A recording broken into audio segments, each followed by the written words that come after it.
वंदे मातरम। जय हिंद दोस्तों, मैं लेके आ चुका हूँ आज के थर्ड शिफ्ट के टॉप और बेहतर क्वेश्चन। एक बार लाइक शेयर सब्सक्राइब करेंगे क्योंकि 25 क्वेश्चन देखने वाले हैं हम आज के शिफ्ट के मेरे भाई। यानी थर्ड शिफ्ट में कैसे क्वेश्चन पूछे गए हैं जो आपके सामने आ चुके हैं मेरे भाई, और आप कितने सही कर सकते हैं अगर पेपर दे के आते हैं शिफ्ट का।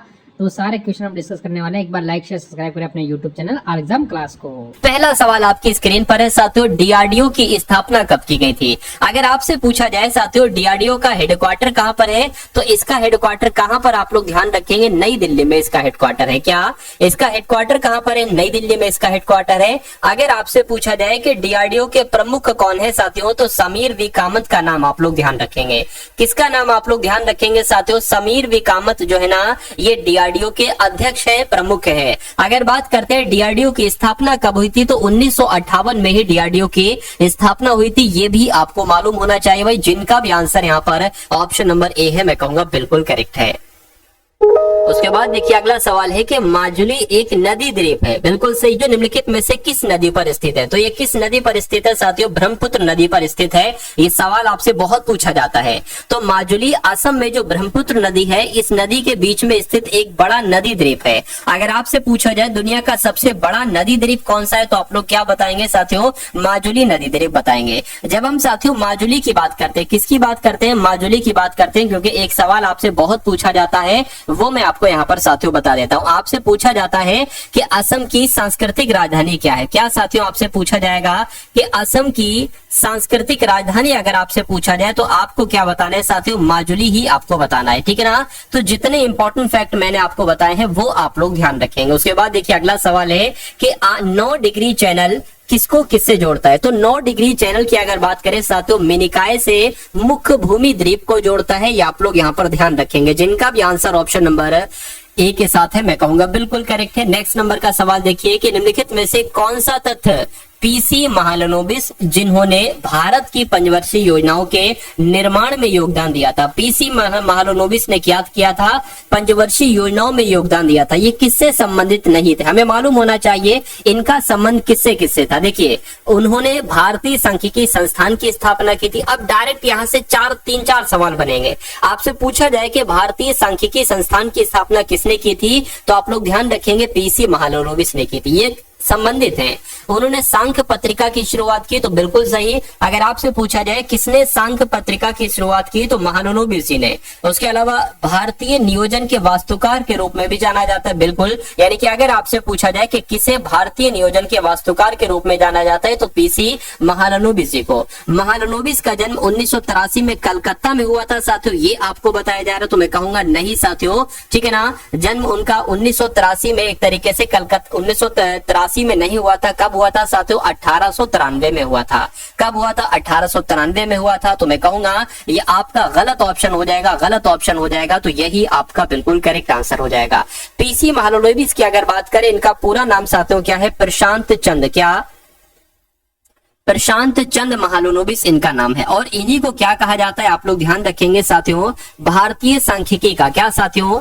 भारतीय सांख्यिकी का जनक कहा जाता है। भारतीय सांख्यिकी का जनक किसे कहा जाता है? पीसी महालनोबिस को कहा जाता है। तो जितना मैं आपको पढ़ा रहा हूँ, जो कुछ मैं आपको बता रहा हूँ साथियों, ये सारी चीजें आप लोग ध्यान रखेंगे। और ऐसे कुल मिला के 100 क्वेश्चन मैं आपको करवाना चाह रहा हूँ। यानी कि एक ऐसे साथियों क्वेश्चंस की श्रृंखला आपके सामने से बहुत तेजी के साथ गुजरने वाली है, जो आपकी सिलेक्शन के लिए साथियों गारंटी देती है, ठीक है ना। कहने के भारतीय संविधान का कौन सा भाग केंद्र शासित प्रदेशों से संबंधित है? तो मैं कहूंगा भाग 8 जो है ना, भाग 8 साथियों केंद्र शासित प्रदेशों से संबंधित है। अगर आपसे पूछता भाग 1 के बारे में कि आखिर भाग 1 में किसका जिक्र किया गया, तो आप लोग ध्यान रखेंगे संघ और उसका जो राज्य क्षेत्र है ना, इसके बारे में बताया गया है। अगर आपसे पूछता साथियों भाग 2 में किसका जिक्र किया गया, क्या भाग 2 में? तो भाग 2 में साथियों नागरिकता का जिक्र किया गया। क्या कि नागरिकता किसको दी जाएगी, क्या क्या नागरिकता की शर्तें हैं। अगर आपसे एग्जाम में पूछता कि भाग 3 में क्या है, तो आप क्या बताते साथियों? मौलिक अधिकार के बारे में बताते हैं,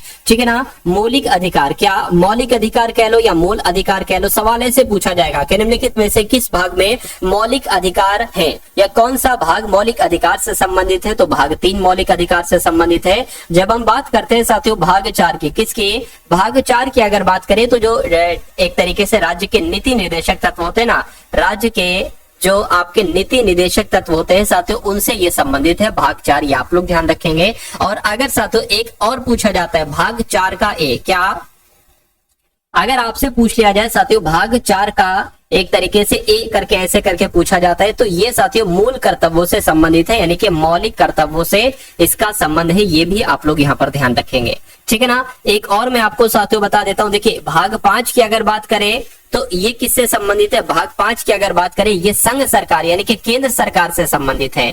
किससे? केंद्र सरकार से संबंधित है। लेकिन भाग 6 की बात करते हैं तो ये साथियों राज्य सरकार से संबंधित है। क्या ये राज्य सरकार से संबंधित है? ये भी आप लोग यहाँ पर ध्यान रखेंगे, ठीक है ना। चलिए भाई, बहुत बढ़िया, वेरी गुड क्लास। चलिए उसके बाद देखिए अगले नंबर का सवाल है कि निम्नलिखित में से किस भारतीय राज्य के साथ लोक नृत्य लेजिम संबंधित है। तो लेजिम ये साथियों कहाँ का लोक नृत्य है? मैं कहूंगा ये तो महाराष्ट्र में किया जाता है। ये कहाँ पर किया जाता है साथियों? ये महाराष्ट्र में लोक नृत्य किया जाता है। ये आप सभी लोग यहाँ पर ध्यान रखेंगे। अगर हम बात करते हैं साथियों अरुणाचल प्रदेश की, तो एक अरुणाचल प्रदेश का नृत्य है जो बहुत पूछा जाता है। आप लोग ध्यान रखेंगे साथियों, आजी लहामू। क्या साथियों? आजी लहामू लोक नृत्य कहाँ का है? तो ये अरुणाचल प्रदेश का है। झारखंड का एक साथियों है झूमर। क्या झूमर की अगर बात करें, झूमर झारखंड में भी किया जाता है। और केरल की अगर बात करते हैं साथियों, देखिए जिसके भी अंत में एक तो कथकली, आप लोग ध्यान रखेंगे कि कथकली कहाँ का है भैया? केरल का है। और जिसके अंत में अट्टम आ जाए, क्या आ जाए? अट्टम आ जाए, वो कहाँ का नृत्य होगा? वो साथियों केरल का नृत्य होगा। उसके बाद देखिए अगला सवाल है आपकी स्क्रीन पर साथियों, अगर देखिए मैं आपको बता देता हूँ कि अगर आप एसएससी एमटीएस के एग्जाम को वाकई में क्रैक करना चाहते हैं, आपने इस बार ठान लिया है, तो मैं आपको साथियों अंतिम समय में 2 तरह की पीडीएफ दे रहा हूं। एक तो आप सभी लोग ये तो साथियों जानते हैं कि आपके लिए जीएस इस बार कितनी इंपॉर्टेंट रख रही है, जिसमें 25 सवाल आएंगे। तो पूरे साथियों करंट अफेयर की बात करें, इसमें लगभग 8 से 9 सवाल आपके करंट अफेयर के पूछे जाएंगे। तो मैं तो साथियों पिछले 8 महीनों की 1000 क्वेश्चंस की, 1 लाइनर क्वेश्चंस की साथियों पीडीएफ आपको दे रहा हूं, ठीक है ना, करंट अफेयर की। मेरा मानना है कि अगर आप इन 1000 क्वेश्चन को साथियों सरसरी निगाहों से एक बार देखकर चले जाएंगे, तो आपके जितने भी करंट अफेयर के क्वेश्चन आएंगे सभी से पीडीएफ से आएंगे। उसके अलावा साथियों मैं आपको 10 मॉक टेस्ट अवेलेबल करा रहा हूं। क्या मैं आपको 10 मॉक टेस्ट अवेलेबल करा रहा हूं। इसकी अगर बात करें, इसमें साथियों मैथ का, रीजनिंग का हर एक कॉन्सेप्ट कवर है। उसके अलावा साथियों जो भी इंपॉर्टेंट जीएस के सवाल बनते हैं, एक्सपेक्टेड है, जो आपके आने हैं, वो साथियों हैं। उसके अलावा इंग्लिश भी इसमें है। तो जैसे एक मॉडल पेपर में एक आपका जो पेपर होगा उसमें 90 क्वेश्चन आएंगे, तो ऐसे 90 क्वेश्चन के 10 मॉक टेस्ट आपके लिए तैयार किए गए, जस्ट एग्जाम से पहले तैयार किए गए हैं। तो ये दोनों पीडीएफ आपको सिर्फ और सिर्फ 45 रुपए में दी जा रही है। कीमत तो इनकी साथियों 200 रुपीज है, लेकिन साथियों ये 45 रुपए में कि हर बच्चा जितना गरीब हो, भले कम पैसे हो, वो साथियों इसको ले ले और अपने एग्जाम को क्रैक कर ले। तो अगर इन पीडीएफ को आप लगा लेंगे सरसरी निगाहों से एग्जाम से पहले तो तकरीबन आपका 65 से 70% पेपर तो यहीं से फंसेगा। तो कैसे पीडीएफ आप ले सकते हैं? डिस्क्रिप्शन में एक लिंक है, एसएससी एमटीएस पीडीएफ करके, मोर लिखा होगा, आप लोग देख रहे होंगे साथियों, मोर लिखा है। तो एसएससी डिस्क्रिप्शन में एसएससी एमटीएस पीडीएफ पर जब आप क्लिक करेंगे तो आप हमारे व्हाट्सएप पर आ जाएंगे। वहां पर आपको एक क्यूआर कोड दिया जाएगा, उस क्यूआर कोड पर 45 का पेमेंट करके आप इस पीडीएफ को प्राप्त कर सकते हैं, ठीक है ना। तो इसको एग्जाम से पहले जरूर लगा लीजिएगा। अब उसके बाद देखिए कि भारतीय राष्ट्रीय ध्वज को कब अपनाया गया? डायरेक्ट सवाल पूछा जाएगा। तो 22 जुलाई 1947 को भारतीय राष्ट्रीय ध्वज को अपनाया गया था। नेक्स्ट नंबर का सवाल है कि योजना आयोग की स्थापना भारत सरकार के द्वारा साथियों कब की गई थी? बताइए। तो योजना आयोग की स्थापना साथियों कब की गई थी? 1950 में ही साथियों योजना आयोग की स्थापना की गई थी। ये भी आप लोग ध्यान रखेंगे। उसके बाद देखिए अगला सवाल है कि डबल फॉल्ट, इस शब्द का इस्तेमाल जो है ना वो कौन से खेल में होता है, ये आपको यहाँ पर बताना है। देखिए अगर टेनिस की बात करते हैं, क्या टेनिस की बात करते हैं, तो साथियों डबल फॉल्ट ये किस खेल में इस्तेमाल होता है? साथियों टेनिस में इस्तेमाल होता है। ये भी आप लोगों को यहाँ पर मालूम होना चाहिए। एक मैं आपको बता देता हूँ, कबड्डी में कैंट शब्द का इस्तेमाल किया जाता है। का से कबड्डी और का से कैंट, तो कैंट शब्द का इस्तेमाल किसने किया जाता है साथियों? कबड्डी में। स्नूकर की अगर बात करते हैं साथियों, सेंचुरी, सा से स्नूकर और सा से क्या हो जाएगा साथियों? सेंचुरी हो जाएगा, यानी कि सेंचुरी शब्द का इस्तेमाल स्नूकर में किया जाता है। ये भी आप लोग ध्यान रखेंगे, ठीक है ना।